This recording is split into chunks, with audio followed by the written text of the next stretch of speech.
Many people now, they are running after diet, and they are saying, today you must not eat bread. Bread is very bad now. Don't eat this. The first thing you must cut is bread. And the bread, it is food since Adam alayhi salam. Allah, He blessed this and He gave this for Adam alayhi salam. The first plant for Adam alayhi salam was wheat.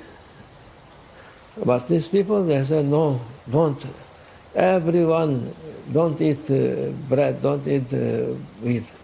But it is the most important for human beings since time of Adam and son, first man in earth, until now. It's the most important food.